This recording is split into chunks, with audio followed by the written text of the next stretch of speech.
राधे राधे। आज हम आपको माघ मास महात्म का 22 अध्याय सुना रहे हैं। अभी तक आपने इसके 21 अध्याय सुन लिए हैं, तो चलिए शुरू करते हैं आज का अध्याय। इतना कहकर भगवान अंतर ध्यान हो गए। अब देवनिधि कहने लगे, हे महर्षि, जैसे गंगा जी में स्नान करने से मनुष्य पवित्र हो जाता है, वैसे ही भगवान की इस कथा को सुनकर मैं तो पवित्र हो गया। कृपा करके उस स्त्रोत को कहिए जिससे उस ब्राह्मण ने भगवान को प्रसन्न किया था। लोमस ऋषि कहने लगे कि उस स्त्रोत को पहले पहले गरुड़ जी ने पढ़ा, उनसे मैंने सुना। हे विप्र, यह स्त्रोत आध्यात्म विद्या का सार, पापों का नाश करने वाला है। वासुदेव सर्वव्यापी चक्रधारी सज्जनों के प्रिय जगत के स्वामी श्री कृष्ण को नमस्कार है। जब स्तुति करने वाला विचार करे कि सभी जगत विष्णुमय है, तो किसकी स्तुति की जाए। किस भगवान के श्वास वेद है, फिर कौन सी स्तुति उनके प्रसन्नता के लिए की जा सकती है। जिसको वेद नहीं जान सकते, न वाणी न मन जान सकता है, उसकी स्तुति में अज्ञानी कर ही क्या सकता है। सारा चराचर संसार जिसकी माया से चक्र की तरह घूम रहा है, इसी से हे प्रभु आप चक्रधारी कहलाते हो। ब्रह्मा विष्णु आप ही हो। सारे संसार को उत्पन्न करने वाले ब्रह्मा को भी आप उत्पन्न करने वाले हो। आप उत्पन्न करने वाले हो। जब जीव शरीर को धारण करता है, तब उसमें ज्ञान उत्पन्न होता है। तुम सब सुखों के दाता हो, इसमें कोई संदेह नहीं। आपसे संपूर्ण सुखों को देने वाली बुद्धि उत्पन्न होती है। आप ही 5 कर्मेंद्रिय, पंच महाभूत तथा मन के विविध भाव हो। ब्रह्मा विष्णु रुद्र की कल्पना से आप संसार की कल्पना इसी प्रकार करते हो जैसे पिता पुत्री की। कवियों में जो शोभा देता है, उन निर्गुण विष्णु भगवान को मैं नमस्कार करता हूँ, जिसमें ज्ञान रखने से श्रुतियों में कहे हुए कर्मों को लोग करते हैं। उस परम ब्रह्मा को मैं नमस्कार करता हूँ। मैं उस सतरूप हरि को, जिसको योगी लोग सब प्राणियों में आत्म रूप में देखते हैं, उपासना करते हैं, जिसको अद्वैत कहते हुए गाते हैं और यज्ञ करते हैं, उस माधव भगवान को मैं नमस्कार करता हूँ।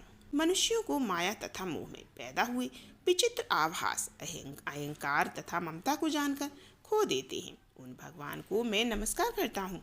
संसार में मनुष्य के मोह रूपी वायु में सदा भड़कने वाली ज्वाला आपके चरण कमल की छाया पहुँचने से नहीं जलाती, जिसके स्मरण मात्र से मोह अज्ञान रोग दुख दूर हो जाते हैं, उस अनंत रूप को मैं नमस्कार करता हूँ, जिसमें मिल जाने पर और किसी दूसरे की इच्छा नहीं रहती, जिसको जानकर अद्वैतवादी आत्मा को देखते हैं। यदि विष्णु शब्द का अर्थ और उसके विषय का ज्ञान एक ही होता है, तो इस शत्रु से हे माधव, इस संसार की माया में फंसकर तेरे ही ध्यान में मैं रत रहता हूँ। यदि वेदांत दर्शन में भगवान सारे संसार में व्याप्त है, तो इसी सत्य से भगवान में भरी निर्विघ्न भक्ति हो। जो बीज नहीं है तो भी बिना बीज के स्वयं विद्यमान है, सो वह विष्णु भगवान रूपी रंग से हमारे बीज के टुकड़े टुकड़े को, जो सृष्टि स्थित तथा लय के लिए ब्रह्मा विष्णु महेश 3 रूप धारण करते हैं और कार्य में सत्य रज तम इन तीनों गुणों में विद्यमान है, वह भगवान मुझ पर प्रसन्न हो।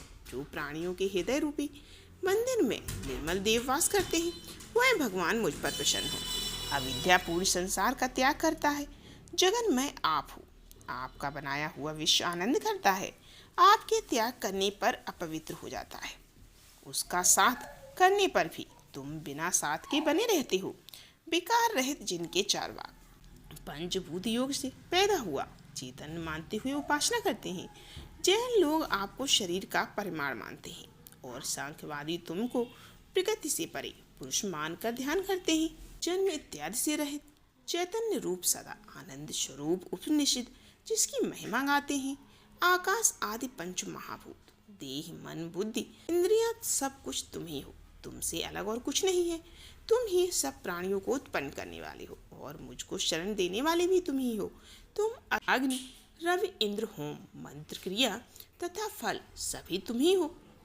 कर्म के फल देने वाले वैकुंठ में तुम्हारे सिवा और कोई नहीं है। मैं तुम्हारी शरण में हूँ। सब प्राणियों के हेतु तथा उनको शरण देने वाले तुम ही हो। जैसे युवा पुरुष की युवती में की और युवती की युवा में प्रीत होती है, वैसी मेरी प्रीत तुमसे है। जो पापी भी आपको प्रणाम करता है, उसको यमदूत नहीं देखते। जैसे उल्लू शूर को प्रत्येक पाप मनुष्य को उस समय तक ही सुख देते हैं जब तक वह आपके चरण कमलों का सहारा नहीं लेता। जिसको गुण जाति तथा धर्म को स्पर्श नहीं कर सकते तथा गतियां भी स्पर्श नहीं करती, जो इंद्रियों के वशीभूत नहीं है, जिनका बड़े बड़े मुनि लोग साक्षात नहीं कर सकते, भगवान को मैं नमस्कार करता हूँ। जितने ज्ञान रूपी सुंदर गुण हैं, सुख स्वरूप मोक्ष रूपी लक्ष्मी का आलिंगन किया है, जिन्होंने आत्मस्वरूप सुख भोगा है और जिन्होंने ध्यान रूप से मृत्यु को बस में कर लिया है, ऐसे मुनियों से सेवित भगवान को मैं नमस्कार करता हूँ। जो जन्मांत से अलग है, जिनको काम क्रोध आदि दोष दुख नहीं देते, उन वासुदेव को मैं नमस्कार करता हूँ। जिनके ज्ञान की गति से अविद्या रूपी मल शुद्ध हो जाता है, जिनके ज्ञान रूपी शस्त्र से संसार रूपी शत्रु का नाश हो जाता है, उन दुखों के नाश करने वाले भगवान को मैं नमस्कार करता हूँ। जिस प्रकार सब स्थावर गम संसार को उत्पन्न करते हैं, इसी सत्य से भगवान मुझको दर्शन दे। इस प्रकार उसकी सच्ची भक्ति देखकर भगवान ने प्रसन्न होकर उस ब्राह्मण को दर्शन दिए और ब्राह्मण की स्तुति से प्रसन्न होकर तथा उनको वरदान देकर भगवान अंतर ध्यान हो गए और वह ब्राह्मण कृतकृत्य होकर भगवान में ही लीन हो गया और शिष्यों के साथ स्तोत्र पढ़ता हुआ तपोवन में रहने लगा। जब कोई स्तोत्र को पढ़ता अथवा सुनता है, उसकी बुद्धि पाप में नहीं लगती और न ही बुरा फल देखता है। इसके कीर्तन से मनुष्यों की बुद्धि, मन तथा इंद्रियां सुस्त हो जाती हैं। जो भक्तिपूर्वक इसके अर्थ का विचार करता है, इसका जप करता है, वह वैष्णव पद को प्राप्त होता है। इसके सदैव पढ़ने से मनोवांछित कार्य सिद्ध हो जाते हैं। मनुष्य सुपुत्र पाता है तथा धन पराक्रम और चिरायु प्राप्त करता है। इसके पाठ से बुद्धि, धन, यश, कीर्ति, ज्ञान तथा धर्म बढ़ते हैं। दुष्ट ग्रहों की शांति होती है। यह व्याधियों व अनिष्टों को दूर करता है, दुर्गति से तारता है। इसके पढ़ने से सिंह, व्याघ्र, चोर, भूत, देव, पिशाच और राक्षस का भय नहीं रहता। जो भगवान का पूजन करके इस स्तोत्र को पढ़ता है, वह पापों से ऐसे ही अलग रहता है जल पंख से कमल। जो इस स्तोत्र को एक काल, 2 काल या 3 काल पढ़ता है, वह अच्छे फल को प्राप्त होता है। जो मनुष्य प्रातः काल इस स्तोत्र का पाठ करता है, वह इस लोक और परलोक में अच्छे सुख पाता है। वेद दूती का बनाया हुआ यह स्तोत्र भगवान को अत्यंत प्रिय है और भगवान के दर्शन कराने वाला है। योग सागर नाम का यह स्तोत्र परम पवित्र है। जो कोई भक्तिपूर्वक इसको पढ़ता है, वह विष्णु लोक को जाता है। अब पिशाच मोक्ष की मैं तुम्हें कथा सुनाता हूँ। तो माघ मास महात्म की अगले अध्याय में हम सुनेंगे पिशाच मोक्ष की कथा। तो आप लोग इस वीडियो को जरूर देखिए, ज़्यादा से ज़्यादा लाइक कीजिए, कमेंट कीजिए, बताइए आपको ये वीडियो कैसी लग रही है, आपको ये कथा कैसी लगी। क्या आप लोग को हमारी वीडियो पसंद आती है या नहीं, कमेंट जरूर कीजिए।